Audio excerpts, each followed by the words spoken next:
A little while ago, I made a video talking about why I didn't think Unity would roll back the recent changes to their pricing scheme. I overestimated the intelligence of the board members at Unity, so I assumed they made these changes knowing that they would get this kind of reaction and simply didn't care because of the amount of money it would bring in. But I think maybe they didn't realize just how catastrophic this would be. They certainly knew it would be bad, and in fact, some amount of outrage was likely intentional. There's a negotiation strategy called anchoring, in which you make your first offer something obviously terrible, and then make your second offer something that's still bad, but more reasonable than the first. People are more likely to accept the new offer because while it's not great, it's certainly better than that initial offer. Companies employ this strategy all the time, particularly when it comes to monetization.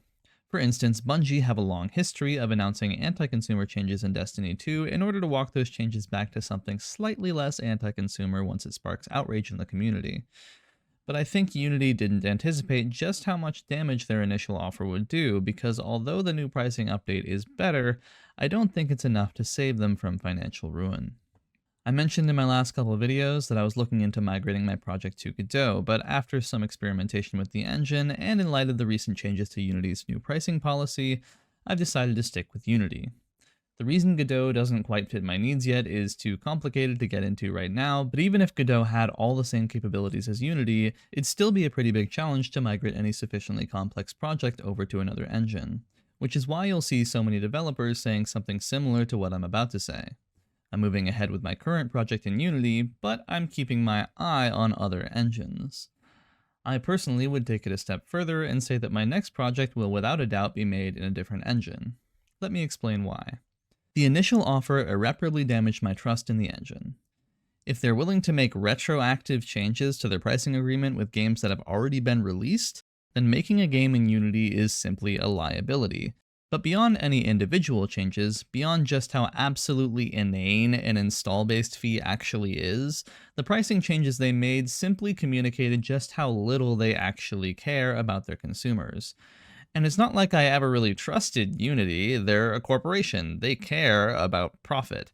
But some corporations are run better than others, with more competent people in charge.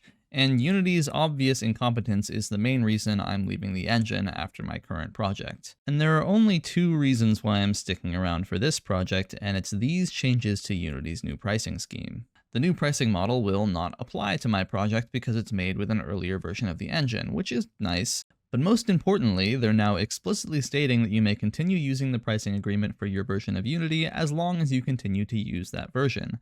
Meaning if they try to make retroactive changes at some point in the future, we can sue them. But frankly, I don't want to sue Unity, because it's a huge pain in the ass. I don't want to have to fight a battle with the company I depend on for my livelihood every single year when they announce a new idiotic policy. So the reason I think Unity is doomed to fail is that the only thing the new pricing update has done is shift the time frame of developers moving to other engines, from an immediate migration of any current projects to a my next project will be different kind of problem. It's a slow death rather than a sudden one. The community around the engine will die off as well because there's little reason to stick with Unity as a content creator. Tutorials are most useful for novice developers who also happen to make up the main audience of most game dev YouTubers, and what beginner game dev would be interested in a tutorial in Unity now that the engine has no future? Game developers who currently have projects in Unity may stick around for a little while, but anyone making videos or tutorials about the engine is likely to jump ship as soon as possible. We're already seeing a massive surge in the amount of tutorials and other videos being made about Godot. And I can't really picture any way out of this death spiral, because as more developers and content creators begin to move away to greener pastures, Unity will become increasingly desperate. They will continue to make new anti-developer policies, continue to be the slowest engine to develop on the market, and continue to neglect a majority of their users as they have ever since they went public.